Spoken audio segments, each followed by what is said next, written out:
Quand est-ce que vous avez su qu'il était homosexuel? Et puis mon Dieu, il y a 4 ans bien sûr, oui, il y a bien 4 ans, un jour qu'il m'avait invité chez lui, et enfin, on avait passé une bonne journée, puis tout d'un coup, il m'a dit, maman, j'ai attendu quelque chose, je suis attirée par les hommes.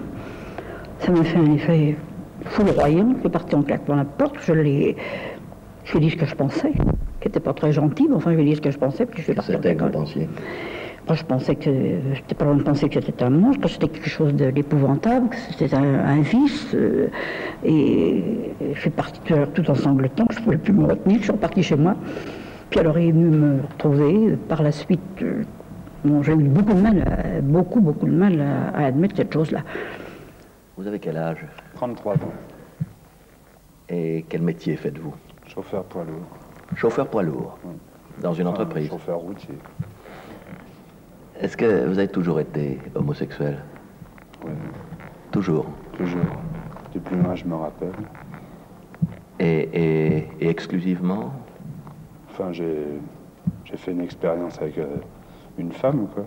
J'ai vécu avec elle pendant 6 mois. Mais ça marchait pas. Vous auriez préféré que ça marche? Je sais pas. Maintenant. Maintenant, vous vivez comment? Avec un petit ami, je peux le dire? Oui, bien sûr. Oh. Vous vivez complètement avec lui comme vous vivriez avec une femme. Voilà, exactement. Ça vous ennuie pas l'idée que vous n'aurez pas d'enfant? C'est un peu beau. Vous auriez pu en avoir un? Ah oui. Avec la femme avec laquelle vous avez vécu? Oui, oui. Ça vous a laissé un mauvais souvenir? Non, Non, pas du tout. Pas du C'était une tout. expérience, quoi, ça n'a pas... Dans le milieu dans lequel vous vivez, je suppose qu'on ne peut pas dire ces choses-là. Bah, c'est pas tellement recommandé, non. Si vous le disiez, qu'est-ce qui arriverait? Des insultes... On montrera un peu du doigt en disant, tiens, regarde ce PD. Ouais, oui. Et vous avez l'impression que dans ce milieu même, il y en a d'autres que vous? Je pense, oui. Je peux pas être tout seul unique comme ça. Est-ce qu'il y a un type d'homosexuel? Oh non, ça pas du tout, alors. Pas du tout, pas du tout. Il y a l'homophilie, bien sûr, en tant que telle, et c'est celle qui est poursuivie parfois par certaines lois dans certains pays, par la société d'ailleurs aussi. Mais il y a, je crois, autant d'homophiles qu'il y a justement d'homophiles. Il y a bien sûr les pédérastes, déjà, qui sont une variante dans l'homophilie, et pour qui, bien sûr, la vie est particulièrement pénible, douloureuse, atroce. C'est-à-dire ceux qui aiment les jeunes garçons. Ceux qui aiment les jeunes enfants, les jeunes garçons, les adolescents, les impubères ou les pubères, on les appelle pédérastes, pédophiles, etc. Il y a l'homophile qui est donc bien dans sa peau, qui sur le plan sexuel aimera l'hétérosexuel, il ne pourra pas avoir de relation, même physique, avec un homophile. Il y a l'homophile plein d'aventures, de frivolité, de superficialité. Il y a celui au contraire qui veut bâtir sa vie sur le modèle presque du couple hétérosexuel. Donc il n'y a pas un type homophile. Alors non plus, il n'y a pas le type maniéré, excentrique, à la voix de caquet, à la démarche déhanchée, celui qui se fait remarquer dans la rue, décoloré, la folle, autrement dit, entre guillemets, celle qui, paraît-il, que je n'ai pas connue, et Dieu soit loué, qui florissait à Paris au cours des années 30 ou 25. Non, maintenant, en effet, l'homosexualité s'est un petit peu virilisée. Mais ce que l'opinion croit souvent, en effet, de l'homophile excentrique et tout ça, c'est faux. Il y a aussi l'homosexuel très viril et que précisément personne ne peut reconnaître. D'où la stupéfaction parfois de certains parents quand ils découvrent l'homophilie de leur fils à 25 et 30 ans. Ils avaient l'impression que de par ce qu'ils avaient vu au cinéma, ce qu'ils avaient entendu des chansonniers, ça devait être obligatoirement un excentrique. Et comment? Mon fils est normal, il est bien constitué, physiquement, il travaille normalement et il est homosexuel. On ne le croit pas. Mon histoire est simple, très très simple. J'ai vécu tout à fait normalement. Je suis né normalement. J'ai épousé une femme normale. J'emploie beaucoup le mot normal, bien qu'il me gêne un petit peu, mais enfin. Et nous avons eu des enfants, de très beaux enfants, jusqu'à l'âge de 10-12 ans ont eu mes enfants lorsque j'ai réalisé que je devenais homophile. Je dis bien, je devenais homophile. J'ignorais absolument ce que c'était. Puis ça m'est arrivé un petit peu comme un coup de massue, quoi. Ça m'est arrivé de la façon suivante. Je m'étais intéressé à un de mes collègues de travail qui était un garçon tout à fait charmant, qui avait des ennuis de famille. J'ai essayé de lui être utile, de le faire se remarier, car sa femme le quittait pour donner tous ces détails-là. Et je me suis tellement intéressé à lui que je me suis épris de lui. C'était un très grand choc. Vraiment un très très grand choc, parce que je me suis vu malade, très gravement malade. Alors, j'ai voulu aller trouver un psychiatre, je suis allé trouver un psychiatre, j'ai fait de la psychanalyse, c'était trop long, puis ça ne me satisfaisait pas. Je me prenais pour quelqu'un de fou, quoi. Je perdais ma raison, et une chose pareille m'arrivant, c'était pas possible. Et c'était toujours de l'amour platonique. Et c'était toujours de l'amour platonique, car je luttais, je pensais que ça pourrait ne plus être de l'amour platonique. Alors, puis il n'y avait aucune issue. Bien, je cachais cela à ma femme, mes enfants n'en parlons pas. Ça a été un calvaire. Et tout ce que j'ai fait, tout ce que j'ai tenté pour me faire soigner, n'a en fait rien donné. Monsieur, vous avez une formation neurologique, vous êtes consacré ensuite à l'endocrinologie, vous êtes donc particulièrement qualifié pour répondre à cette question que tout le monde se pose. Y a-t-il un rapport entre la physiologie et l'homosexualité? Disons physiologie ou physiopathologie. Oui, j'avoue que dans ce domaine, il y a souvent des attitudes un peu passionnelles, des préjugés d'ordre moral, esthétique, métaphysique, religieux, social, etc., dont il faut se débarrasser pour répondre à votre question précise, se cantonner dans l'objectif pur. Alors pour l'objectif, il faut faire une enquête. Alors pour l'objectif, il faut réunir un assez grand nombre de sujets pour ne pas se laisser impressionner par tel ou tel cas particulier. Je base mon étude sur 83 cas. Et d'autre part, il faut étudier d'une part la morphologie de ces sujets, voir si leur différenciation sexuelle morphologique est éloignée ou non de la normale, et d'autre part sur des études biochimiques, disons hormonales, qui consistent à voir si à la source il y a une anomalie de l'équilibre hormonal. Alors venons-en au rapport avec la forme, avec la morphologie. Comment avez-vous procédé? Eh bien, il y a évidemment beaucoup d'éléments sur lesquels on se base. Il y a d'abord l'aspect des organes génitaux externes, qui par définition était pratiquement normal. Il y a la musculature, il y a la répartition graisseuse, sur laquelle mon ami le professeur Vague de Marseille a beaucoup insisté. Il y a le système pileux, le caractère de la voix, etc. Mais j'attache une importance particulière à la morphologie générale, à ce que j'ai défini sous le nom de morphogramme. Cela consiste à prendre certaines mesures que nous avons choisies jadis avec M. Doumic, avec qui j'ai établi cette technique, qui consiste à d'abord prendre un modèle. Le modèle, ce sont de très nombreux hommes normaux, chez lesquels nous avons pris 5 mesures.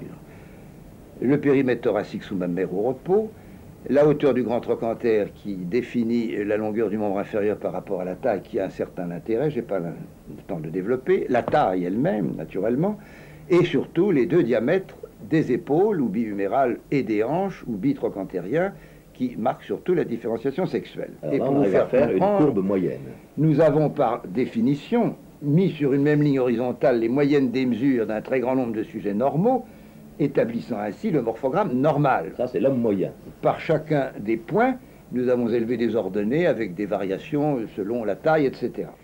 Alors nous avons établi cette technique chez nos homosexuels, tout au moins chez la plupart d'entre eux. Eh bien, je vous donne très brièvement les résultats. La majorité, 54% pour être juste, avait des morphogrammes vraiment très normaux, avec les écarts physiologiques habituels. La preuve en est que sur cette courbe que vous voyez ici, où figure en trait continu le morphogramme moyen de l'homme normal que vous venez de voir, la moyenne des mesures de ces 54% d'homosexuels est absolument superposable à celui de l'homme normal.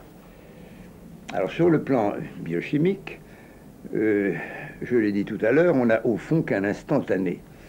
Et il faut tenir compte du fait que certains sujets, je l'ai dit, sont des névrosés, et que la névrose peut perturber leurs activités hormonales. C'est une chose qui est bien connue. Et en somme, finalement, scientifiquement, médicalement, les homosexuels seraient des hommes comme les autres. Oui, ce sont des hommes comme les autres, bien entendu, avec leurs différences individuelles. Il y a beaucoup d'espèces dans la nature, il y a parmi les êtres humains des genres différents les uns des autres, c'est peut-être même ce qui fait l'attrait de la vie. Et je ne crois pas que l'on puisse considérer comme ni des malades, ni des monstres, des sujets dont le comportement, quelles que soient les raisons de ce comportement, est évidemment particulier. Là, nous touchons à des problèmes d'ordre moral, d'ordre sociologique, qui ne sont pas notre sujet d'aujourd'hui. Est-ce qu'on peut dire que l'homosexualité est une anomalie, une déviation ou une perversion? Oui, hors des chemins tracés par la nature. Déviation, c'est le sens étymologique du mot. Anomalie, oui, un écart par rapport à l'axe général de la moyenne des sujets, disons de la moyenne, de la médiocrité des sujets, même si vous voulez. Perversion, alors c'est un jugement moral qui m'échappe et je crois qu'il faut vous adresser aux psychiatres, aux psychologues et aux sociologues et aux moralistes pour savoir ce qu'ils en pensent. Mais ce n'est pas mon domaine. D'après votre expérience, qu'est-ce que c'est l'homosexualité? C'est L'homosexualité, une maladie, c'est une perversion, une névrose? Je n'aime pas beaucoup le terme ni de maladie, ni de perversion. Voyez-vous, je dirais que l'homosexualité est une manière d'être qui touche tout de même un nombre important de sujets, puisqu'on estime qu'il y a 10% de l'humanité qui a des tendances homosexuelles, dont la moitié, soit 5%, pratiquent réellement l'homosexualité. Et c'est à travers les conceptions psychanalytiques, dont je ne suis pas d'ailleurs intégralement partisan, que je les ai le mieux compris, que j'ai pu le mieux les aider. En somme, vous avez vécu et vous souhaitez continuer à vivre en marge de notre société. Tout à fait en marge. Disons que je suis une voie sans issue, une impasse, une sorte de clapier. Enfin, j'entre dans un ghetto où il y a une porte d'entrée, mais pas de sortie d'artiste. Vous vivez votre homosexualité comme une malédiction. Est-ce qu'il n'entre pas une part énorme de masochisme? Je ne tiens pas à la vivre comme une malédiction, je respecte sa malédiction. L'homosexuel est presque toujours, sinon toujours, quelqu'un qui a vécu dans un climat affectif qui pouvait peut-être lui paraître normal, mais qui en réalité était gauchiste. Et là, je crois qu'il faut revenir aux sources, et que c'est au niveau de l'influence de la mère et aussi de l'influence du père qu'il faut faire remonter les causes principales de l'homosexualité. Sous quelle forme? Eh bien, l'influence de la mère, c'est la mère dominatrice, c'est la mère qui couve son fils, c'est la mère qui détient toute l'autorité, c'est la mère qui écrase le père. Et d'ailleurs, tous les homosexuels savent bien le rôle de la mère dans l'homosexualité. Et l'adage fréquemment employé chez les homosexuels est celui-ci: dis-moi quelle est ta mère et je te dirai si tu en es. Mais il y a bien des enfants qui ont un père dominateur ou une mère dominatrice et qui ne deviennent pas pour autant homosexuels. Eh bien, je dirais que c'est là, si vous voulez, un des grands mystères de l'homosexualité, c'est que beaucoup peuvent passer par les mêmes conditions éducatives, les mêmes erreurs éducatives, et pourtant ne pas avoir les mêmes conséquences. Vous en avez eu des exemples, sûrement? De très nombreux exemples de familles dans lesquelles des garçons très proches d'âge, ayant vécu dans les mêmes ambiances, l'un est devenu homosexuel et les autres ne le sont pas devenus. Ça pose un problème car il semble, bien qu'on n'ait jamais trouvé de traces au point de vue organique, au point de vue hormonal, il y a tout de même une certaine innéité qui, je crois, existe, et plus j'étudie la question de l'homosexualité, plus j'ai tendance à faire jouer un rôle à cette innéité, sans pour ça tout de même affirmer sa prédominance et sa constance. Ces messieurs voulaient absolument me démontrer que j'étais un homme normal, que c'était un accident, qu'en effet j'étais un petit peu fatigué, etc. Ils n'y sont pas arrivés, je ne pense pas qu'ils aient eu raison d'ailleurs de me dire cela aussi longtemps, du moins ça a duré des années, à un point tel que la vie était assez pénible avec ma femme. Elle avait toujours beaucoup d'affection pour moi, j'en avais toujours beaucoup pour elle, mais j'étais homophile, ça, il n'y a pas de problème, je le réalisais tout à fait. Nous avons divorcé. Après le divorce, j'ai éprouvé le besoin, alors là, de le lui dire. Ce fut une sorte de révélation. Le fait que je puisse justement me confier de cette façon-là, lui dire, eh bien voilà pourquoi je me suis fait soigner, parce qu'évidemment la pauvre était catastrophée, elle dit, mais enfin qu'est-ce qu'il a? Elle imaginait les pires choses, car en définitive, celle-ci ne faisait plus partie des pires qu'elle ait pu imaginer. Alors donc, ce divorce a été presque un bienfait, dans ce sens qu'il y a eu un mur d'écroulé, un rideau d'arraché, j'ai pu me libérer. Je dis, bon ben voilà, je suis comme ça, il n'y a pas de doute du tout, ça n'enlève rien à l'affection que je te porte, à l'amour que je te porte, ainsi qu'à mes enfants. Elle, de son côté, m'a dit, en effet, tu as très bien fait de me le dire, je ne sais pas comment j'aurais pris la chose si tu me l'avais dit avant le divorce, j'aurais peut-être très mal prise. Bien maintenant, je comprends les choses. Voyant que je pouvais me libérer de cette façon-là, je me suis libéré à tout le monde, j'ai dit, on verra bien. Je me suis libéré à mes collaborateurs, je me suis libéré à mes employeurs, libéré auprès de ma famille, libéré, enfin à tout le monde, ça me faisait du bien, c'était ma solution. Personne n'a changé vis-à-vis de moi, je ne pense pas avoir changé vis-à-vis de qui que ce soit, personne ne m'a tourné le dos, et ce qui était pour moi une grave maladie était devenu un état.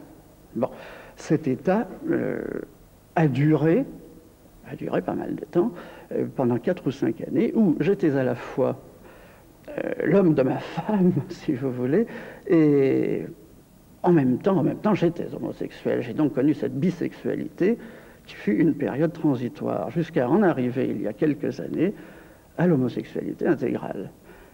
Je suis incapable de dire si je referai le chemin à l'envers.